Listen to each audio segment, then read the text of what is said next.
Good evening, and welcome to Day 1 of Dreams Deferred Live. I'm Erin Briddick, the storytelling coach for the Immigrant Story, and tonight you'll hear 5 accounts of home, documentation, education, memory, and identity.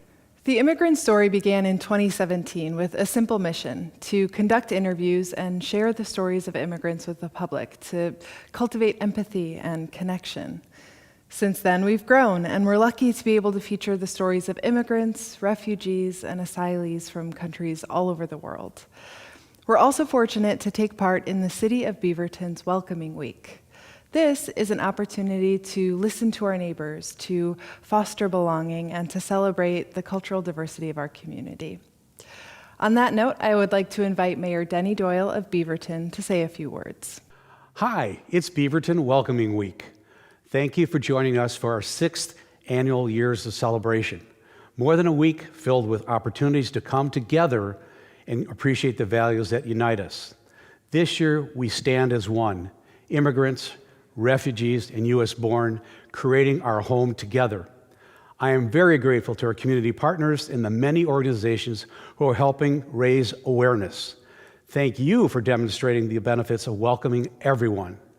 Beaverton is a diverse and special community, thanks to the many people who call this their home. Let's do our best to keep it that way. Now it's the time to support one another, uplift everyone, and celebrate who we are in our own way, and share the things that make us special. I know that if we all put in the hard work, and it is hard work, we will leave a positive mark now and forever. Enjoy this wonderful week. And be sure to visit www.beavertonoregon.gov/welcoming week for a full listing of events. Have fun, please stay safe, and please stay healthy. And don't forget your masks. Thank you, Mayor Doyle. The Zidell Family Foundation's generous funding helps support the entire Dreams Deferred project, including tonight's live event. Please join me in welcoming Charlene Zidell to say a few words. Hello, my name is Charlene Zidell, and I'm the chair of the Zidell Family Foundation. I am also the 3rd generation of an immigrant family that came to the United States in 1912 from Eastern Europe. We all know the importance of immigrants, how important they have been, and how important they will continue to be for the critical and vital part of our society, economy, and culture. We first learned of the Immigrant Story last year when they applied to our foundation for a grant. And as we did our due diligence to learn about the agency, we were incredibly amazed with the work they did and the professionalism with which they did that. In fact, we found it very easy to get online and become absorbed reading the stories, and suddenly hours had passed. Unfortunately, our world has become very polarized and divisive in the last several years. We have seen a tremendous increase in the open expression of hate towards certain religious, racial, and ethnic groups. Storytelling is one of the ways of forging connections and bringing people together to share ideas, of developing empathy, understanding, and inclusion. It is a way to convey the culture, history, and values that unite people. As humans, we all share the same basic emotions: love, fear, sadness, hardship. These emotions provide a common ground that brings us together, conveying meaning and purpose that help us understand ourselves better and find commonalities with others. For example, the story of a mother's love for her child resonates with mothers worldwide, regardless of race, religion, or ethnicity. The Immigrant Story does an amazing job of storytelling, touching on feelings of home, belonging, trauma, resilience, love, and ambition. It is a way for each of us to feel and experience the lives of others. The Zidell Family Foundation is honored to be a sponsor of the Immigrant Story work, including Dreams Deferred Live program, which is part of this year's City of Beaverton welcoming week. Thank you. Thank you to Charlene Zeidel and Mayor Denny Doyle, and to you for joining us for tonight's program. The storytellers you're about to hear are parents and siblings, activists and students, adventurers and neighbors. We start with Liliana Luna. Liliana was born in Mexico and immigrated to the United States without documents. After seeing that many undocumented youths, including herself, were denied access to higher education, she became a vocal national advocate for the rights of undocumented people. Liliana is a DACA recipient and uses her personal experiences to serve communities with similar lived experiences. She is the founder of Esperanza Wellness Center, where she provides individual, couples, and family counseling, combining traditional ancestral knowledge with modern psychology. Please welcome Liliana Luna.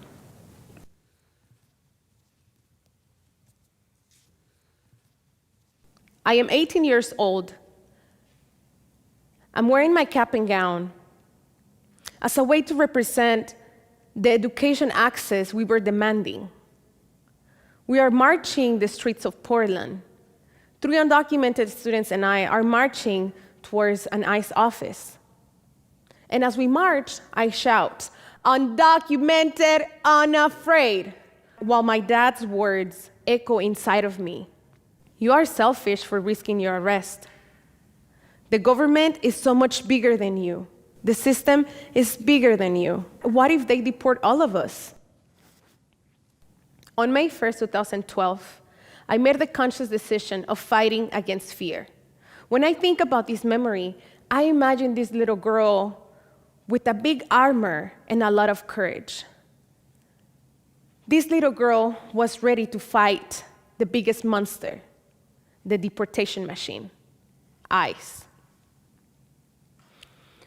As the 3 students and I walked towards the ICE office, 2 of my teachers lock arms with me and say, "Please don't do it." I smile at them, but I couldn't say anything. I knew I had to do it. I could no longer wait. I had to reclaim my dignity. The 3 other undocumented students and I were named the Fantastic Four of Portland because we took the streets, and in our regalia, we talked about our status. We talked about not having papers and the consequences that it came with it. We also called the attention of then President Obama. We demanded that he use his executive power to protect dreamers. I was tired of living in the shadows. I was tired of living without hope. So in front of more than 200 people, I said it. I screamed it, and I said it all. I said that I was undocumented, and at some point, I wasn't afraid anymore. For the first time, I talked and talked and talked, and I did not shut up. I said it all. I'm not a criminal. I just want to study. Don't you see? My community is hurting. Please stop the deportations. Please stop the separations. And please leave my family alone. After about 2 hours of blocking the streets with our banners and our bodies, the police surrounded us. Then came the horses, more trucks, the SWAT team, guns, guns, and more guns. It took 4 police officers to arrest me. And when they finally came for me, they grabbed me by my arms and they put plastic handcuffs on me. And as we walked towards the police car, I continued to shout, "Undocumented, unafraid." The police put the 4 of us in a van. And through a very small window, I was able to see the faces of people worried about us, demanding the police to release us. Even though the Portland jail was a few blocks away, the police drove us around for what it felt like 30 minutes. During that time, I was very nervous and confused, but that did not stop me from singing songs of encouragement. When we finally arrived to a place that looked like a warehouse. When the doors of the van opened, I remember seeing about 20 police officers. They welcomed us with pizza and soda. "Help yourself," they said, as they began the process of writing a ticket as a way to give us a manazo, a slap on the hand, so that we would not do it again. Something felt weird and kind of special about our arrest. That's not how you arrest and treat my community members. I was furious because the picture of a neighbor being arrested in front of her daughters continued to flow through my mind. At that point, I wanted to get arrested. I was very curious to see how the system was set up for my community, because at that time, the Multnomah County Sheriff had signed a memorandum stating that he would not collaborate with ICE. Therefore, undocumented people with a low-class misdemeanor would not be referred to ICE to later be deported. I gave the police officer who was writing my ticket different identifying information. I gave her different names, different date of birth, until she got tired. She finally said, "That's it, you're going to jail." And yes, minutes later, I was in the police car on my way to jail. Cold concrete, humidity, and the heat on my body is all I could perceive once we arrived to jail. I remember that as we were walking towards jail, one of the police officers said, "Are you ready to be famous?" I was confused, and I didn't know what that meant. Once we arrived to the processing center of the jail, the camera of a TV show followed me. While one of the officers asked, "Please take your clothes off and hand them to me." The camera in front of my face recorded my humanity being taken away and my name being reduced to a number. Hours later, as I was waiting in the processing center to be assigned to my cell, a police officer called my name. I went to his desk, and he handed me a phone. When I grabbed the phone, a lady said a lot of things that I couldn't remember. I couldn't understand. I didn't really speak English. I remember hearing, "Papers, papers, papers. Do you have papers?" "I need to speak to a lawyer." That's all I said. And I hung up the phone. The next morning, a ICE officer came up to me. And as he approached me, he said, "What are you doing here? You should be out there making a difference." He then began asking me questions about the legal status of my family, by my brothers and my parents. He began writing my deportation order while asking questions about my border crossing. "Who are they?" he asked me while pointing at a picture of my family in the screen of his computer. "Not them. Please, leave them alone. Don't deport them." I went back to the waiting room, waiting to be assigned to my cell. Finally, after spending the night on my cap and gown, I was assigned to my cell. And as I was escorted to my cell, I heard the ICE agent shouting my name. "Hey, you're gonna be out soon." And yes, hours later, the charges were dropped and I was released. I was released with my belongings in a plastic bag, in shock and very hungry. 1 month later, the day of my graduation from community college, I woke up to my phone ringing and ringing without a stop. It was my community college advisor. "Hey, are you excited? How do you feel about it? Are you gonna apply?" After hanging the phone, I turned on the TV and watched then President Obama introducing Deferred Action for Childhood Arrivals, or better known as DACA. I was confused because I didn't know what that meant for me. Did our action contribute towards this change? I don't know, but I know I did the right thing because just like my ancestors, I got my machete and I set to work. And that's when I realized that the spirit of that little girl with that huge armor and a lot of courage helped me regain my dignity. And eventually, I got inspired to create Esperanza Wellness Center, a space where I provide counseling services in Spanish to undocumented people. To the US government, I am still undocumented, but for me, I consider myself the daughter of Mother Earth, and that does not require documents or any proof. My goal is to continue to travel the world, even if I don't have a passport. Heriberto is an immigrant from Mexico who has resided in Washington County for nearly 2 decades. He avoided the school-to-prison pipeline during his years in the public education system and is currently a full-time student at Linfield College, where he attends on a full-ride scholarship. He's a passionate advocate of education, social justice, and queer rights.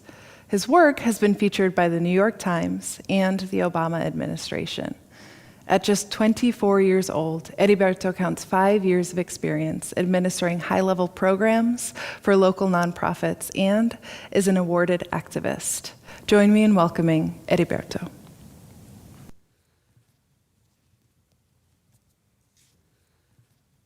I was born in the Mexican state of Michoacán, in Sinapecuaro, a large town. After my dad went to work in the US, we went and lived with my maternal grandfather. He was a kind person whose leadership style I take after, something that would prove crucial during my troublesome middle school years. We had a large farm outside of town, and we would go out there often. I remember going out there and working on the land. It was a big family ordeal that we all did together.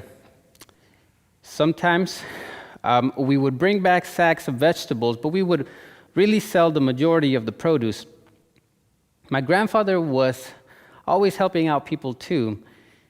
He would often help the widow down the street by providing her with sacks of rice, beans, and corn. When you saw him, you could clearly see that my grandfather was visibly an indigenous man with dark skin tones. My grandmother, on the other hand, was of European descent. You see, Mexico is not immune to the racist beliefs that target indigenous communities. And my grandfather would always say, never think of or even call somebody an indio pata rajada or a barefooted Indian. And that we should never treat anybody else with any less respect than we would treat ourselves. In retrospect, his teachings would help me during difficult situations that I later encountered in my teenage years. When I was about 6, my grandfather died, and my mother took us to the US to live so that we could be together with my father as a family. I remember crossing the border. We walked for one entire day and one entire night. We avoided the heat, we avoided serpents, and la migra, ice. I remember that we were almost home free when the coyotes stopped to warn us about an irrigation system that was blocking our way. They said that the system could be charged and that walking under it could electrocute us. I volunteered to go first, and I remember looking at my mom, and she looked concerned, but we were farmers, so we knew what that system was meant for. I walked through, I looked back at my mom, and then everybody else walked through after that. After safely crossing, we traveled up to Oregon, and my mom enrolled us in school almost immediately. Learning English was hard, but as a young child, I picked up on it quickly.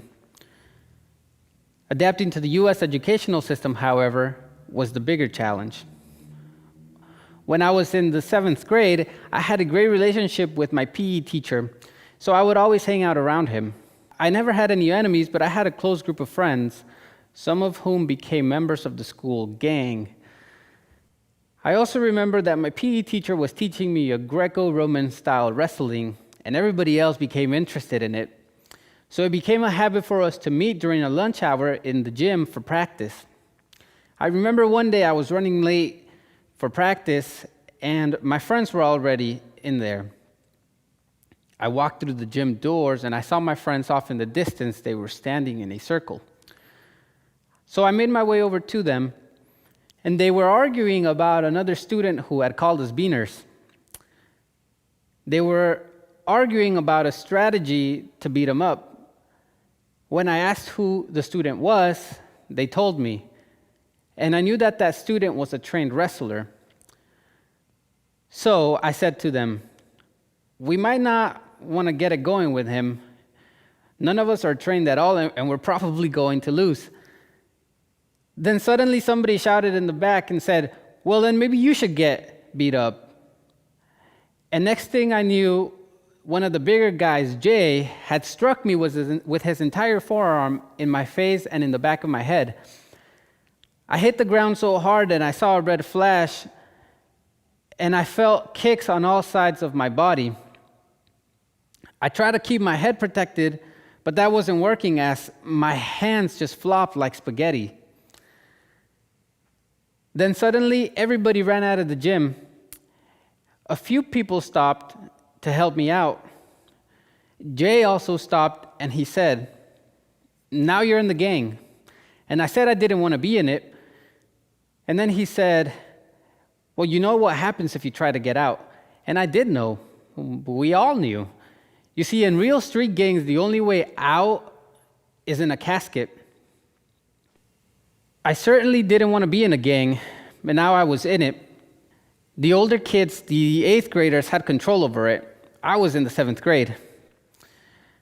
I never told anybody in my family, and I tried to keep a low profile.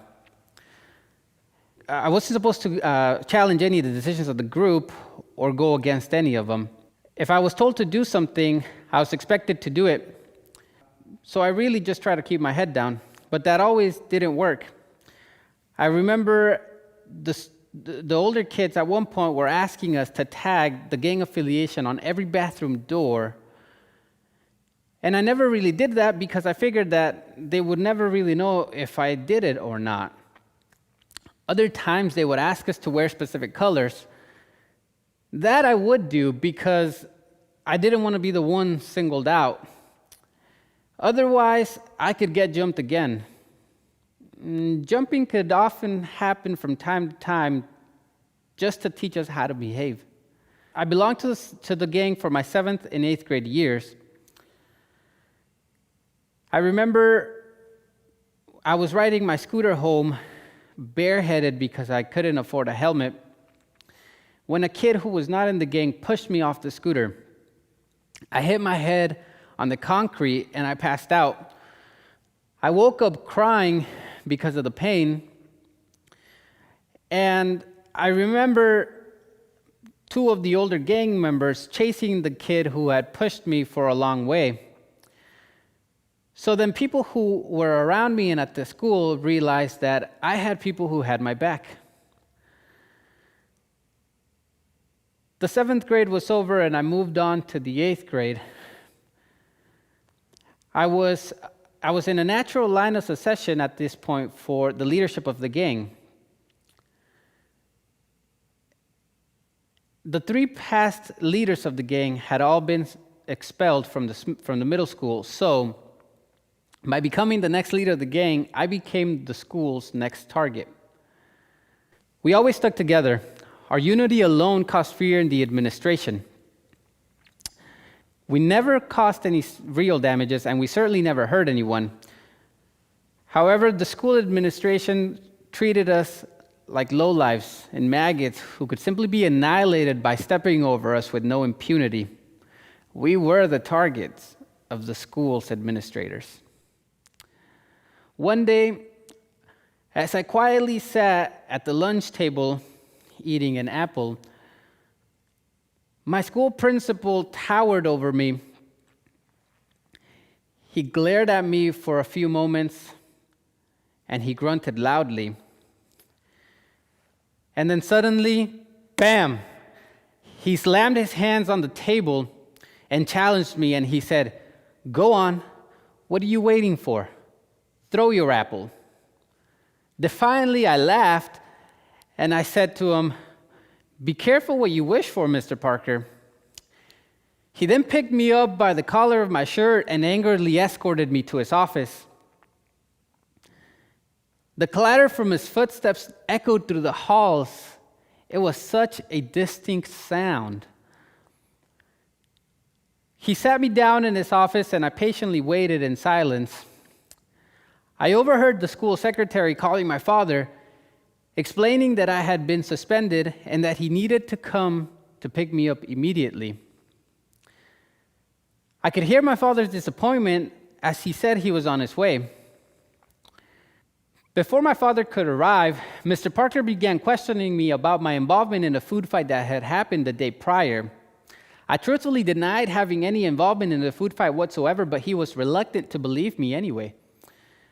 I said I wasn't in the food fight, but he continued, and I remember that he was pushing and pushing the matter, but I continued to state the truth, saying I had no involvement in the food fight.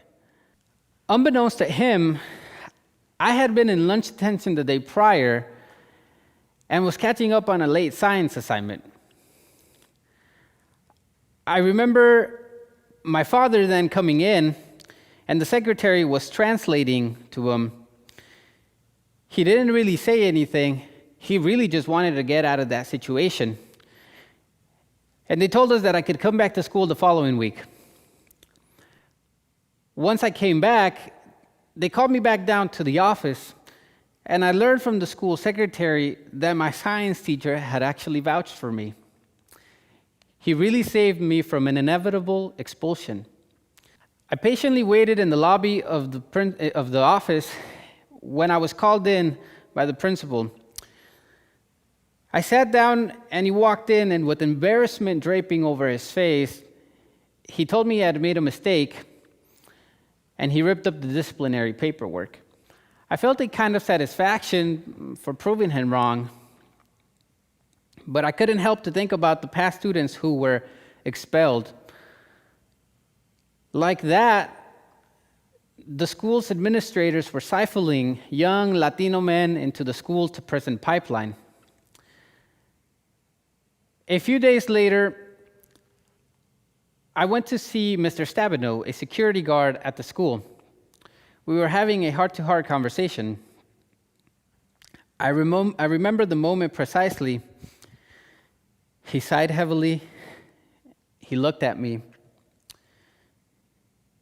and he said, "Eddie, look at me." My head was down because I was so embarrassed of myself. And I looked up and I said, "Yes, Mr. S." And he smiled at me, and he said, "You know, you have to change. You have to change, or you're going to end up dead or in jail, and that cannot be the case for you." I looked at him and I said, "Well, how can I do that? If I leave, I'm likely going to be beat up again." And he said, "Your friends like you too much to do that to you. You'll find a way." My grandfather's teachings echoed into my head, and Mr. Stabino's words embodied my grandfather's principles. I knew I had to do something. It was almost the end of the school year. So my friends came when I called a meeting in the school's basketball courts. I gathered them in a circle, and I laid out in my head what I wanted to say. And with my grandfather's teachings in my mind, I spoke to them with utmost respect, and I said, "I'm not going to do this anymore. I'm going to leave, and I recommend that you do so as well. Do so if you want to make a change for yourselves and change your lives. You see, next year in high school, things get real, and the older gang members don't play around."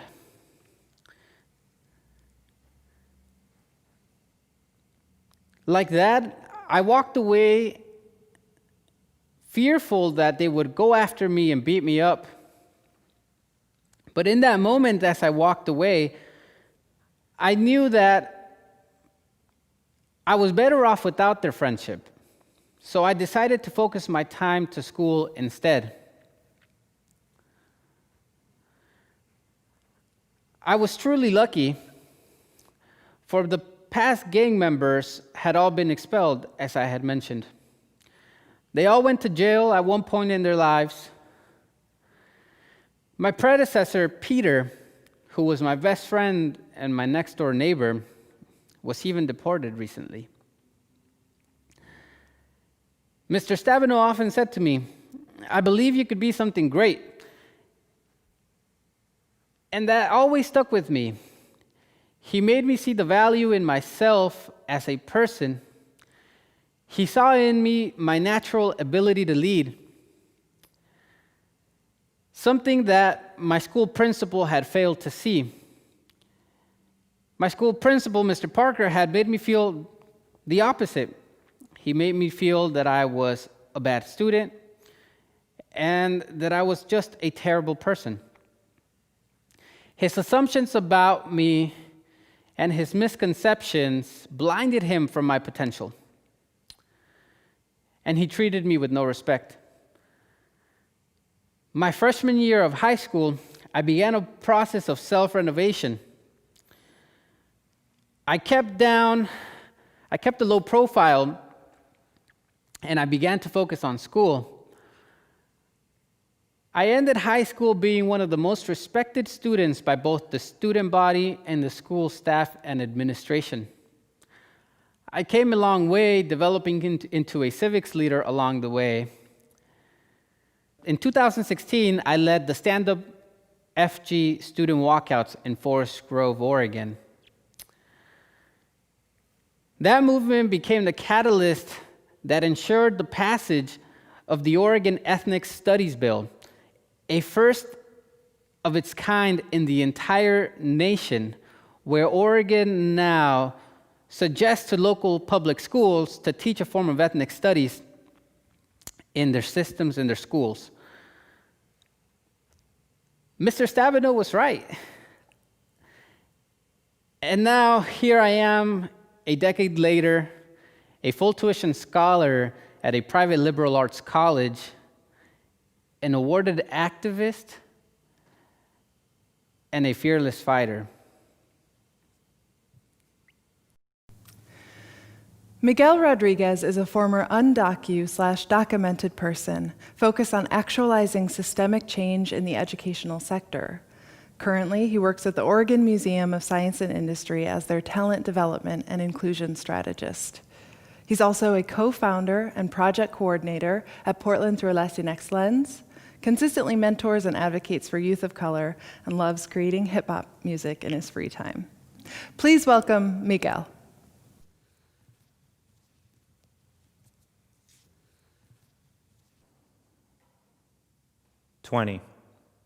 I was 20 years old when I received permanent residency.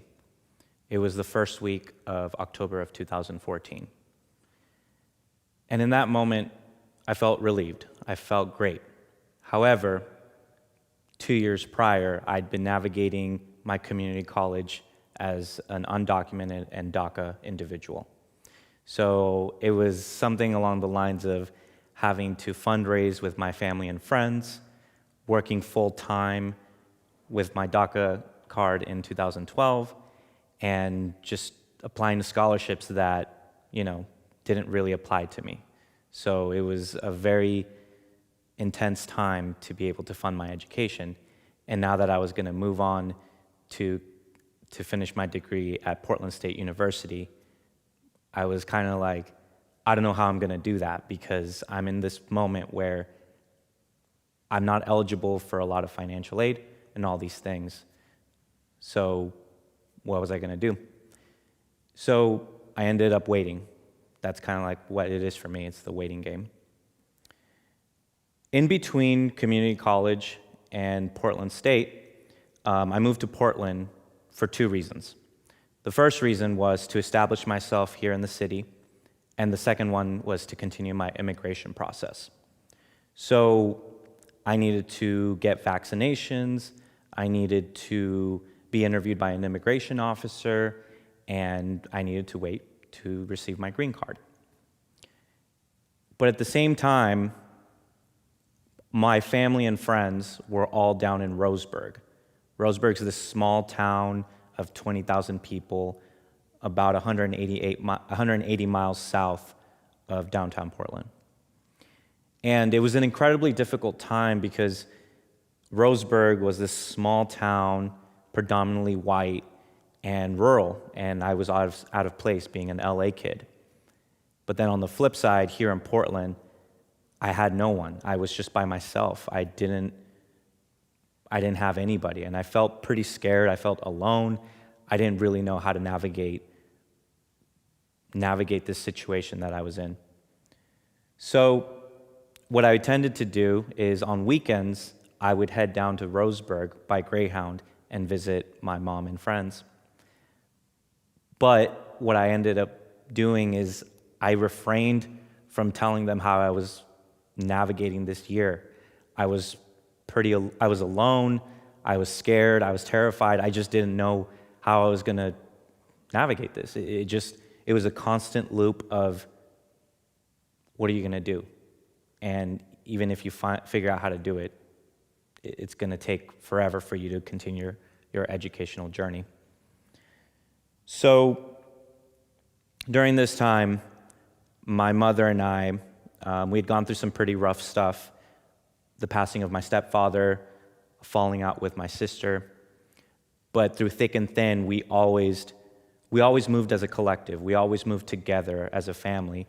And I didn't want to share with her all of these things that was going through my head and I was navigating because I didn't want to put extra pressure on her, and I didn't want her to feel like she didn't do a good job as a mom, which is the farthest thing from the truth, because her selflessness, her love, her ambition, and the future that she wanted for both me and my sister, I didn't want it to be in vain. And so when I would head down, it was another facade. It was another mask that I had to put on just because I didn't want her and my friends to see what was truly happening. So during this time, I also decided to take one class. It was the fall of 2013. I had just graduated from community college and I moved up. And I didn't really know how to process all these conflicting emotions, these conflicting priorities, to be able to focus on just this one class I was taking. And to add injury to hurt, my professor, he was kind of a dick, and he really didn't understand. He had this mentality of, as long as you work hard enough and you pull your bootstraps up, you should be good. And I remember going to talk to him multiple times in his office, and him just kind of like pushing me to the side, not really trying to be empathetic and understand where I was coming from. So I ended up withdrawing from the class, and I felt like a failure. And I had a very difficult conversation with my mom about what that meant, because for her, she's like, I don't want you to take another gap year, because I've heard that people don't go back. So as she would say in Spanish, no quiero que tomas otro año, porque mi miedo es que no vayas a regresar a la escuela. So she was like, I'm afraid I don't want you to take another gap year, because then you might not go back. And so I waited. And then I ended up receiving an appointment to do my biometrics, so that's like fingerprints, to be interviewed by an immigration officer.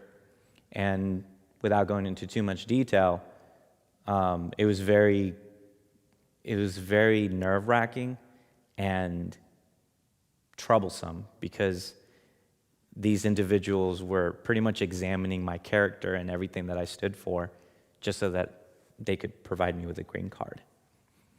But with all that being said, at that point, I passed all the tests and all that stuff, and I just had to wait. At this point, it was just a waiting game again. So in preparation, because I I tend to think very 5 steps, 6 steps ahead. I know those folks that are undocumented or DACA probably have a similar experience. I applied for FAFSA regardless. I knew I was going to get flagged for verification, but I knew that my proof was going to arrive. I just didn't really know when it was going to. So on my FAFSA, I wrote 000000000, so it's like a Social Security one. And those that know, los que saben, saben. And of course, I was flagged for verification. They were just like, you need to show proof.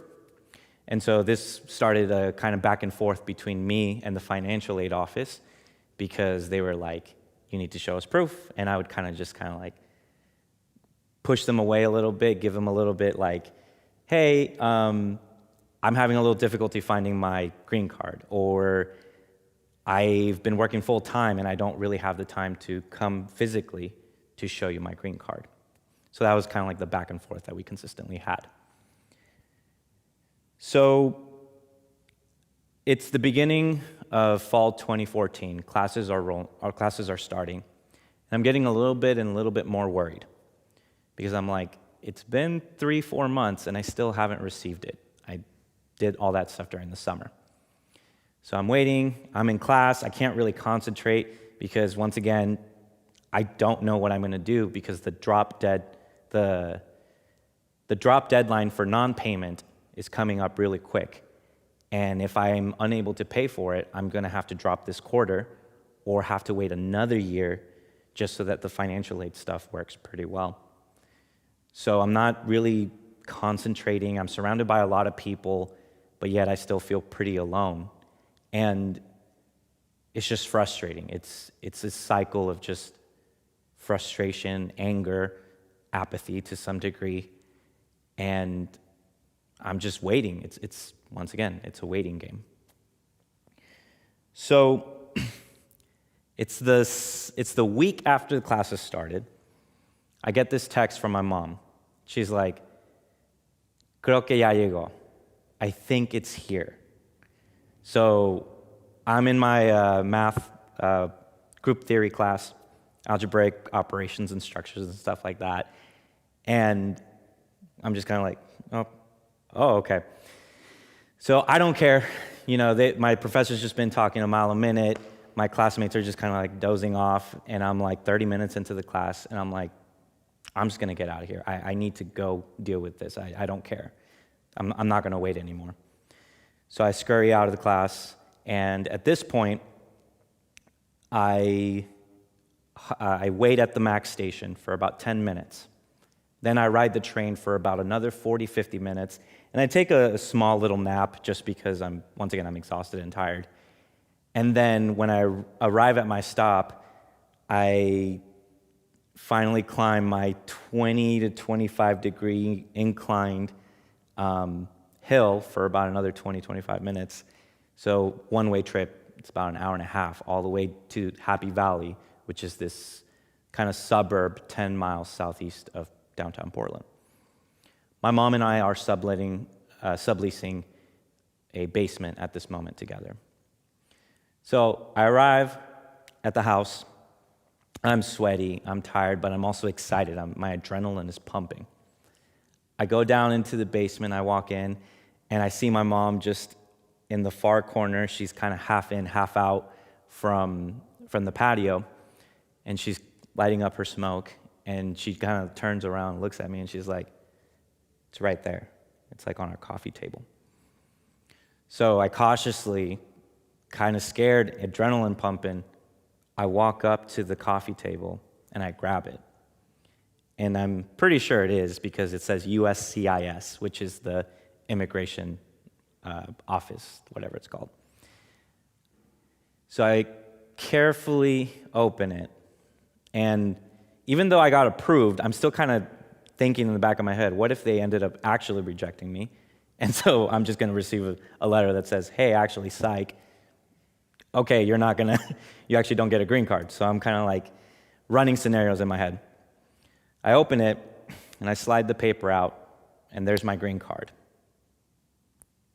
This document that means so much to so many people in this country I finally have it in my hand.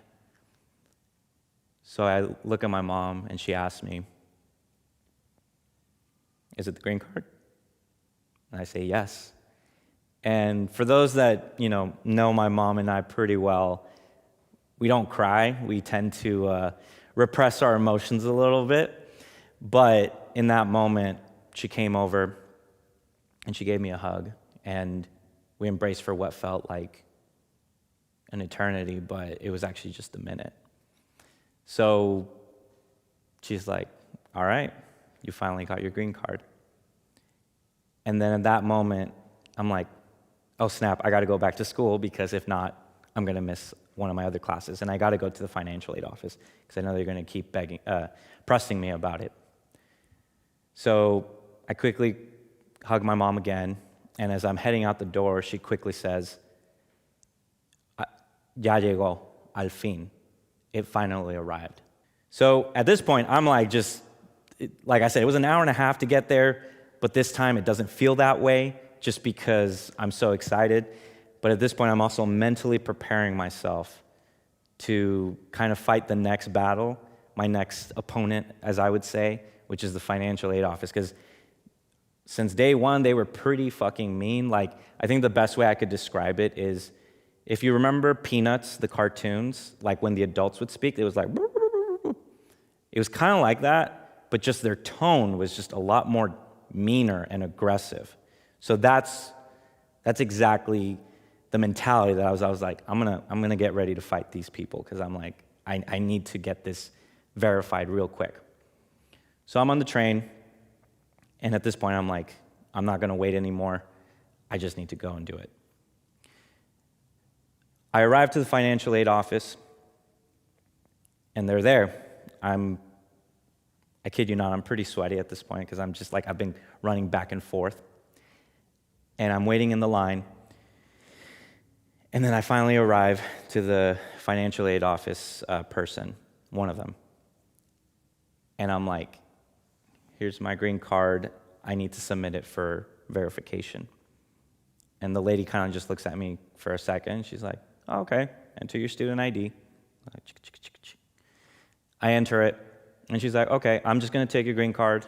I just need to make a quick copy of it, and then it'll take like a couple days for it to be verified." And in that moment, I was like, "Is that it? Is that completely it?"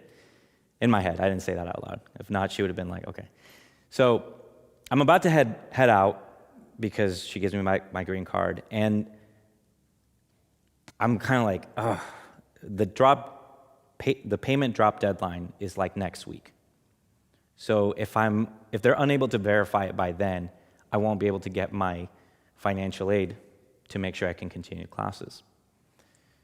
So I work up the courage, and I ask her pretty bluntly. I was like, "So how long is this going to take? Do you think it'll be processed by next week?" And she says, I can't give you a definite answer. However, it takes a couple days, so I really think you should be fine, but I can't make any promises." And that for me is more than enough. So I'm like, "Okay, bet, cool." So it's just a little bit more waiting. So on that day, a lot of things happened, but the two biggest things that happened, the first one was both my mother and I felt relieved. We felt relieved that now we both had, because she had gotten her green card before, that we both had our green cards, that we both had our new permanent status, and that we weren't going to be as much in fear of living as undocumented or DACA people. But the second thing that happened is that my educational journey got a little bit easier on that day. I still had to navigate 2 more years of working full-time, finessing, fundraising, all this stuff, but it got a little bit easier because there was no way I could have afforded to attend Portland State University, or any university for that matter. But it gave me a lot of hope and a lot of inspiration, because in that moment, for 16 years, I had been living and navigating a world that promised a lot but didn't deliver. I lived for 16 years marginalized and oppressed. I felt a relief. I felt that for once in my life, I didn't have to be so overtly cautious of who I shared my immigration status with, and I felt empowered. I felt like I finally had a voice, even though in the past it didn't feel like I did. And at this point, I don't want others to go through the same bullshit that I had to endure, because that's not something that I would wish on anybody. And there are millions of undocumented DACA people in the United States that are navigating the same shit that I had to endure. So at this point, it's no more waiting. With that being said, thank you for listening to my story.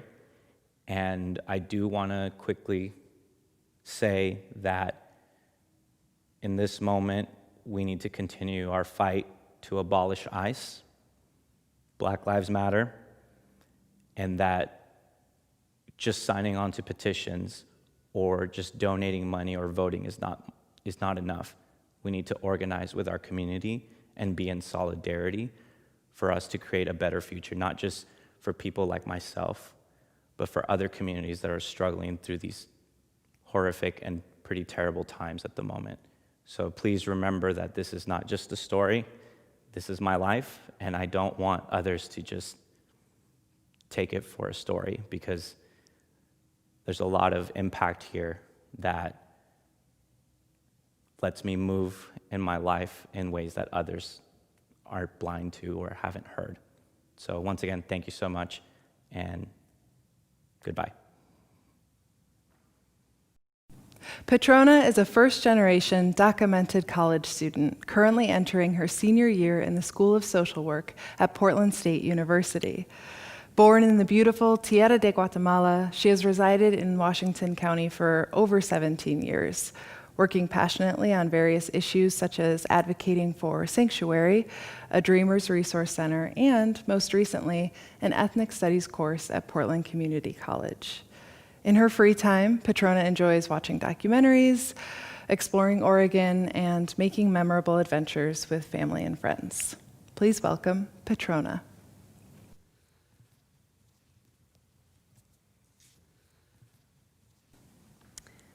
Picture this. It's a warm blue day and the sun is out, and there's a 4-year-old little girl standing in the back with her tiny little shoes, her native corte, and her turquoise lace shirt, with a set of vibrant green leaves in the back, raising her fist as she unconsciously recognizes her inner strength and resiliency. It was a year of August of 2001 when this girl's little life completely changed. To forget who she was and where she came from, to forget the richness of her country's food and the smell of the tierra. All I can remember is being stuffed like a sardine can, being told, "Mija, por favor, cállate, ya casi llegamos." "Sweetie, please be quiet, we're almost there." My arrival to the US is very vivid. All I can remember is being up in the air and waking up and screaming because I was so scared. And right when we landed, we were immediately welcomed by my family, who at the time gave me this little gift right here, this teddy bear, which at the time had a little green bow. And as you can see here, it no longer has that. But I always keep it with me, and I bring it with me nowadays because it is my reminder, right, of arriving here to the US. I remember my family, when we arrived to the US, we immediately arrived to the outskirts of Forest Grove, a city just 40 minutes out from Portland, Oregon, where you would often see Confederate flags like it was nothing. I remember when I arrived here, I spoke no English. I spoke very little Spanish, and I spoke one of the many native languages spoken in Guatemala, which is Canjobal. And I remember most of the time we would spend in my childhood out in the countryside rather than being in the city. I remember me and my cousins would constantly make these little grass cakes that we would fill up with mud in an old pan, put some leaves and twigs and sticks, and then sit on them because that's how we baked them. Eventually, we'd pull them out of the oven and we would try them. And they were definitely not tasty whatsoever. But it's one of those memories that I always carry with me to this day because it is one of my memorable memories that I've had with my family. So now that my childhood has just ended, I had to start school. And I was immediately pressured to learn English so that I could fit into this new world, into this new home. I remember my cousins would always, late at nights, we would be learning and speaking to each other. I would teach them Spanish, they would teach me English. And that's how we communicated. And had it not been for them, I would have not been ready for school at the age of 5. I remember when I entered school, I felt completely lost. I entered into this new world, and that's where I recognized that this new home was not anything like my past home. I remember constantly going to the library with my father so that I could practice my English and Spanish, because at the time, I knew that I needed to fit into this new world. When I think about it now, a lot of the friends and the people that are around me did not understand me. They didn't understand why I was speaking with an accent. They didn't understand why I was talking to my cousins in Spanish. They didn't understand why I wasn't able to communicate with them. And it was very painful and very hard because I had a really hard time trying to understand myself and trying to understand how I would communicate with people and when I just wanted to play with them. But I'm very thankful that my family was there to support me in that process because had it not been for them, things would have been very difficult. And with all the practicing with English and trying to assimilate into this new world, it did not save me from being featured in the local newspaper as one of the first Hispanics in my all-white school. It took me a while to recognize why this little Mayan girl had to be featured in the newspaper. It took me a while to understand why me and my family were featured as the rare ones. We were those rare moments because there were no other brown or black folks in our area. We were the only ones. And even as much as we tried to fit in, our cultural traditions, our custom wear, our accents, it didn't save us from this city for sticking out. As I continued my elementary years, I eventually moved from this all-white school into a predominantly Spanish-speaking school, where I struggled to fit in as well. Even though I wanted to be belonging around my white peers, I constantly tried to fit in with those who were Mexicanos. And to some people, that seems like that's great, right? Because you get to connect with people who look like you and who can speak the same language as you. But for me, that was never the case. I found myself constantly struggling, trying to fit in with one or the other group. But I always recognized that I just never felt like I belonged. It came to the point where on one side, I'm being told, stupid Mexican, go back to where you came from and learn English. Where on the other side, I was constantly being reminded that I'm not Mexicana, that I, quote, do not look Mexican because I'm not dark and short-skinned. And it was a really hard time for me to recognize how painful that was. But in those moments, I knew that they were not just speaking about me, but they were speaking about a larger problem that we have in this society. They didn't realize that they were talking about the constant racism that people from Latin America face from people from Mexico. Or the idea that we have to accept this new world, that we have to be speaking only English and not accepting the rest of society as it is, and the diverse communities that we have. The awakening of my identity crisis didn't happen until I started and entered into this program called Chicas, which is a pilot program that one of our local nonprofit here in Forest Grove runs, Adelante Mujeres, where they bring awareness of not just only educational development, but also identity crisis and culture connection. When I entered into these sessions, I was constantly meeting new people, but I was also learning a lot of these new ideas and new terms, like the term Latina. And that's where I really wanted to learn more about myself and my family and our culture. When I entered into middle school, as if things had not already been difficult enough in middle school, I remember constantly struggling with trying to fit in and trying to see where my new surroundings were going to be. I remember feeling constantly ashamed of my parents, of bringing along them with me because of how they would act and how they would dress. And it came to the point where I got into this really deep hole. I remember feeling ashamed of myself, feeling guilty, and just feeling lost and disconnected. And there was a point in time in that moment that I almost did leave this world. I remember sitting home, eating one of those tamarindo balls that you just suck on that has all these spiciness and sweetness to it. And out of nowhere, I started choking on it. And my first instinct was I needed to immediately run to the bathroom and try to get out. So I went to the bathroom and I was constantly pressuring my chest and my stomach and hitting myself so that I could take this candy out. And I just remember that feeling of life being sucked out of me. I couldn't breathe. I remember as if it was just like a vacuum that was just sucking you right up. And after the constant pressuring and putting myself to take it out, I was eventually able to let it go, and I spit it out and I survived. And thankfully, I didn't die. But one thing that I had never really told people, and even though I share this story a lot of times, and I laugh about it because it's something that to me, it's happened, it's been a while, and so I don't really necessarily think about the death part anymore.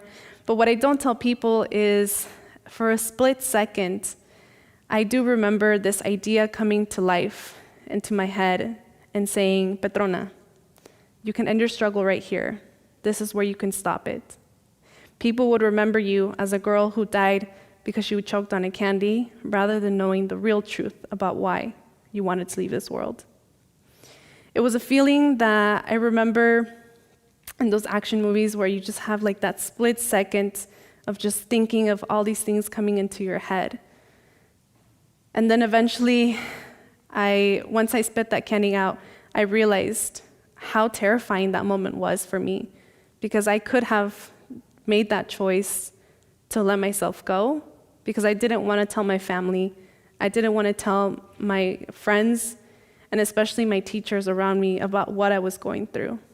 So even though this moment of mine, I laugh about it, and I think about how funny it is that I almost died because of a candy, I never think about that split second to remind folks of what really happened.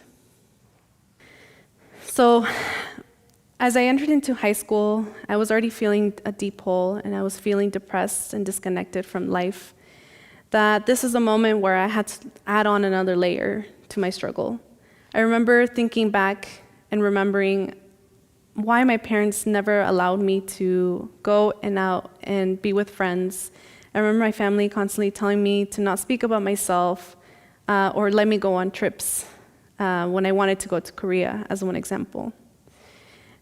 And it wasn't until we had this workshop in high school, and it was fast food season time, and we went to this workshop, and we were only there for the first 3 minutes, because the moment my parents saw the paper and noticed that one of the requirements was a Social Security, we immediately left.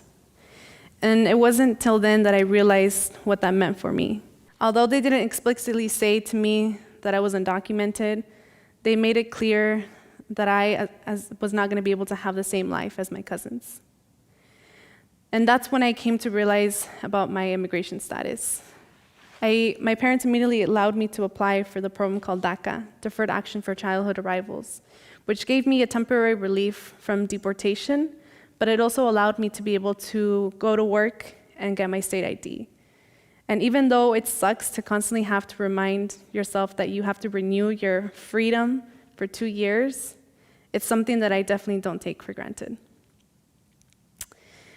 Immediately after high school, I decided to go to PCC, which is one of our closest, Portland Community College, one of our closest colleges here in Oregon. And through PCC, I applied for this program called the Oregon Leadership Institute program, which really supported me in not only learning more about my identity crisis through our ethnic studies courses, but it also helped me to make these connections and to connect with people who were also facing something similar to me. And a lot of our connection came down to our immigration status. And it was folks like Lili, who was not only MC coordinator, but became a mentor to me. And then my friends, Joanna and Christian and Eddie and Olivier, and many more. I remember one of the biggest accomplishments that I had from this program was that I applied for the United States Hispanic Leadership Institute Program Award, and I was accepted. And it was something national that to me became so meaningful because of the fact that I had just shared my story with people that I did not know. I allowed myself to put myself and face that fear of not only my identity crisis, but also my immigration status. And folks behind reading that paper would realize, right, the person that I am and not who they expect me to be. My years at PCC really became very meaningful to me. Had it not been for the connections that I had with folks around me and having those friends that became like family to me, this would be a completely another story. I always remind myself that our immigration stories make us who we are because that's part of our journey and that's part of our experiences. But I also I always have to remind myself that as someone who has not only just gone through her immigration status revelation, I'm also constantly reminding myself of this identity crisis that really hit me hard at one point in my life. And when I think back to this picture that I asked you all to picture earlier today, I look at it, and when I see it, I remind myself, Petrona, it's okay. You're gonna be fine. You're gonna do great things and you're going to inspire people. And I think about this picture a lot and think about my ancestors who are guiding me at every moment. But it also reminds me to tell us one quick story, and that is that us as immigrants, we are unique, and we all have our different paths. Unfortunately, some of us, when we're immigrating to these new countries, we're not only facing our immigration status, but we're also facing our identity crises, especially for those of us who are coming from Central America and are facing that racism from other places. And so it's always a reminder to know that it should not take us a sad story to compel us to be here and to listen, to take action, but also to understand that we are all unique in our own way and we all have our shared immigrant experiences. But what makes us connected is that we are human beings trying to belong into the society. And even though I'm grateful that I didn't have to experience such a hard time arriving here to the US, I know that my own story and my experiences and all the barriers and challenges that I have had in my life come down to this point where I am today, standing here in front of you and sharing my part of my story with you. Bernal Cruz migrated to the US with his family in 1990 at the age of 13 from Guatemala during the Civil War and unrest in that country. He has lived in the Portland metro area for the last 30 years and considers this his home. Bernal identifies himself as a refugee. As a social worker, he assists unaccompanied children who, like him, came to the US in their childhood seeking a better life. He is a father to 2 boys, a husband, and enjoys outdoor activities in the Pacific Northwest, as well as traveling with his family. It's my pleasure to introduce Bernal.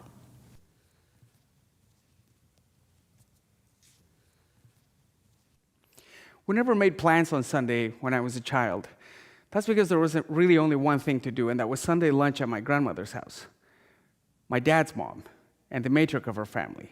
She lived in a small corner house in Guatemala City, and in the afternoons the door was always left open as relatives would come and go, adding to the sounds of the buses and the traffic just steps beyond her door. Lunch was a production, and it was predictable. It was almost always the same thing, chicken soup. And it would be served shortly after my dad and his brother started having cocktails casually, whiskey con coca. Inevitably, one of my tios at some point would scream, "Hey, the kids are drinking the mixers!" And that was our cue to go outside and go play. But I learned recently that it wasn't just us kids who were forbidden from drinking the Coke. My mom would sometimes be offered a cocktail, and if she declined but asked instead for a sip of Coke, she would get that look from one of my tios. At age 13, when I moved to the US, I knew that I would miss having lunch at my grandma's house. It's not like we talked about it. My parents never asked, "Hey, what do you think you'll miss?" I think they thought the sooner I accept that I'm going to be living somewhere else, the better off we would all be. But I knew it.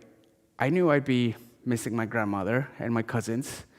I knew I would miss my friends, my schoolmates, who I met when I was like 5 or 6 years old, and we all went through the same process and through the same grades together. And I also knew that I'd be missing out on having an adolescence in Guatemala. And in retrospect, that was probably a really good idea, but man, I just did not want to miss out. We made a decision as a family to rent out our home.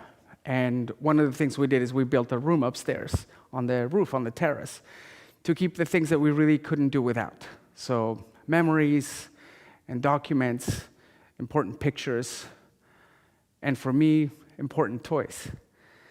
I decided I would place my favorite stuffed animal facing the door so that when I came back one day, I would open the door and find my stuffed animal exactly where I placed him. And I mean, it might seem silly now, but I think that was a really nice gesture that my 13-year-old self had. Without the foresight, of course, that one day at 28 years old, things would play out exactly like that. I would go upstairs, I would open the door, and there, under all the dust, would be Benji looking right at me, just the way I had planned it. But back to the storage room. Once all the memories and the toys were placed securely, we went to sleep for a few hours. The next morning, while it was still dark out, the neighbor came over, and he would be driving us to the airport that day. And what would be an otherwise unceremonious goodbye. That is, except for the moment in which I'm about to cross the line for security and I'm not allowed to come back, and I hear my name, Bernal! And I turn around, and my entire class is there. Everyone. All those little kids put on their uniform, came to the airport to say goodbye to me, and then they went to school for the first time without me. So that was it. We left Guatemala for a more peaceful life in Portland, Oregon. We left our war-torn country. And it would be 15 years before I would have the privilege or the right to travel back.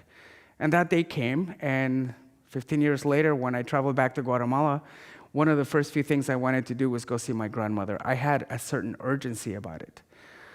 So I got a hold of one of my tios, and I said, "I want to go see Grandma." He dropped me off at her door, and he left, as if he knew I needed to see her alone. So I walk in the door. After my cousin let me in, I walk in the door, and the first thing that struck me is how small this house was. It was unbelievable to me that all those people could fit in there and that we had so many games and adventures. And then, of course, there was my grandmother sitting in her chair with her apron, her glasses, and her 2 braids, 98 years old. And I said to her, "Good afternoon, grandmother." And she looked up at me and says, "Good afternoon, mijo. I haven't seen you in a long time." And for a second, I thought to myself, "Do you recognize me?" And then she said, "Well, you look just like your dad when he was younger." So I was taken aback, and she tells my cousin, "Hey, would you go down the hall and get the picture that's hanging on the wall?" And she comes back, hands my grandmother the picture. My grandmother looks at it, looks at me, turns it over. That was a picture of my dad.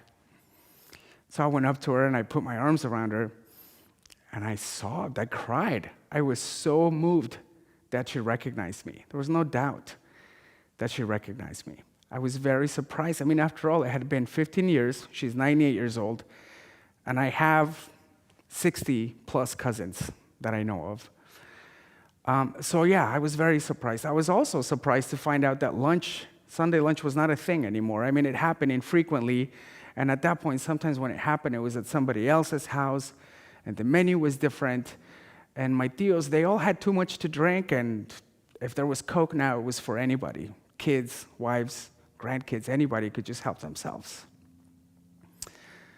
You know this feeling of waiting for something to happen for so long that when it actually happens, there's a very good chance you've built it up a certain way, such that disillusion is rapidly going to ensue, right? We do this to ourselves all of the time. My first few trips to Guatemala were certainly disappointing, but there was also some very good things. I got to see my schoolmates, my friend Max, my number one. He organized a gathering for all of us at his house, or really his mom's house, which is very common there, right? I think she was especially happy to see us all together at last as adults. She was walking around with trays of tequila shots, and she was making rum cocktails. We had a great time. There must have been 20 of us. Some people invited their partners. Even our old English teacher showed up. We compared notes. We tried to catch up. I found out that Javier was a grandfather. Jota had died of liver disease. El Gato, he bought a hotel and moved to some other town. Rita never married. Ana Luz did, and then she moved to some other country. We danced. Karaoke was loud. Max's mom had a few drinks, and we told dirty jokes in front of her for the first time. It was awesome. We had a great time. We got pretty drunk. Then I found myself back in the States with this sort of newfound peace, and I attributed to this new wonderful privilege of if I want to go back, I can go back anytime if I can afford it. It was really just a wonderful privilege to have. Now, the next time I went back to Guatemala, everything was a little less dramatic. My grandmother had died at 101 years old. I had gotten married, and so this time I traveled with my wife and her dad. I saw more of my maternal side of the family. I didn't really call anyone on my dad's side of the family. And one thing I did for sure was call Max to see if he could put together another party for us, and he sure did. We had a wonderful time at his house. It was wonderful. It was just different, but it was still very glorious. Still, the whole experience of going back to Guatemala continued to be disappointing at times. You see that boy who placed that stuffed animal strategically right in front of the door? He also wanted to push the pause button on this movie. I wanted it all to be the same when I went back. I wanted time to be suspended. I longed for 15 years to go back to that time. Talk to anybody who has ever been displaced before, and they'll tell you. We long for things in a way that is different than just thinking of them fondly, just because time passed. We long for these things because time passed, and you had no choice but to get out of there. You had no choice but to flee. It's the element of lack of choice, right? There is something terribly unresolved about that. Imagine that you're digging in a grave and you hope that you won't find bones, and you keep digging, and then you do. So my last visit to Guatemala was in 2017. This would be an entirely different trip. This time, my wife and I brought our 2 young sons, and also my parents joined us. I didn't really call my cousins. I really didn't visit much family. I didn't go visit my old house. In fact, we had sold a house and it had been turned into a hardware store. And I have no idea if Benji is still up there awaiting my next return, or it won't be happening. Instead, this time, we went first to the hotel in Guatemala City and to Antigua, which is pretty common. And once there, I asked my wife if she would mind terribly if I went on an adventure on my own, a solo adventure. She allowed it. I was looking for some personal meaning and some answers related to my work, and I kept up a journal. After being gone for a few days, I called my wife to plan the next leg of our trip and our next adventure, and the plan was that we would be meeting in the Caribbean side of the country, a place called Rio Dulce. Well, the plan was that we would all meet there in a couple of days. She would leave with the kids and my parents the following day. But as the conversation went on, it became very clear that she thought I would also meet her the next day. And when she realized the mix-up, my very brave and accommodating wife began to cry. And she said, it's been really hard with the kids, even with your parents' help. And she also reminded me that we were all there to make memories together. And I said, look, this thing that you've allowed me to do is super important to me. I'm also in the highlands of Guatemala, in a total opposite place where you are, in the mountain region of the Cuchumatanes. And it's really very difficult for me to just find myself in the Caribbean tomorrow. I'm really sorry. And so we hung up. And at this point, I felt really bad. I reflected. Like I said, I'd gone there to find some answers. I wanted to find out specifically why families continued to send their minor children to the US and what effect that was having in those local communities. Community is really dear to my heart. See, my bloodline, my ancestry is actually from that part of the country. But the truth is, I think I'd found satisfactory answers. So then I proceeded to call everyone involved, hotel managers, private drivers, bus drivers, to see if there was any possibility that this could be done. And so the next morning, I woke up really early, and it was very, very cold. And I decided to embark on this adventure. It would take me 5 hours to get to a point where I could intercept their bus. And then together we would travel the following 2 hours all the way to the Caribbean. That is if there was no complications. And so for that reason, I decided not to tell her or anybody else anything. I also just wanted to surprise her. So I put on my hoodie and my pants and my hiking boots, and I got on the bus. I saw the sun come up, and I took out my journal, and I was on my way. Now, 5 hours later, there I was, now in a very hot and humid climate, in a tank top, my pants rolled up, and wearing flip-flops, drinking a papaya smoothie, and stretching my neck out every 5 minutes to see if I could see a bus coming up. And eventually I did. The bus came up. Before I pulled to a full stop, this lady came out with her luggage, and then I got on the bus.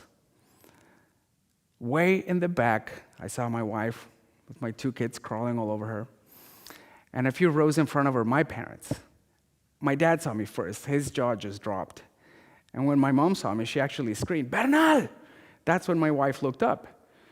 And when she saw me, I went straight for her, and I hugged her, and we cried. It was like we hadn't seen each other in months. That moment, when my family made me feel like the hero of the story, was the moment that I stopped longing for my memories. And I feel like the tension was resolved. This is from my journal. If I'm being honest, I needed to come here to find myself again. And this time, to also witness my sons feel this earth between their little toes, and to witness this air fill their lungs so that they too can feel complete. I needed this motherland to shower them with kisses, and I needed to come show them off to her and to say to her, "Look what we did. Look at these little angels who are also your sons. Do you see how happy I am? Do you see how much love there is?" We would spend the next few days as family. Incidentally, Max and Cruz joined us in a corner of Guatemala that I had never been to. None of us had ever been to. We swam in the pool. We ate new foods. We played games. We caught fireflies at night. We laughed. We had found a new way to be together. Thank you.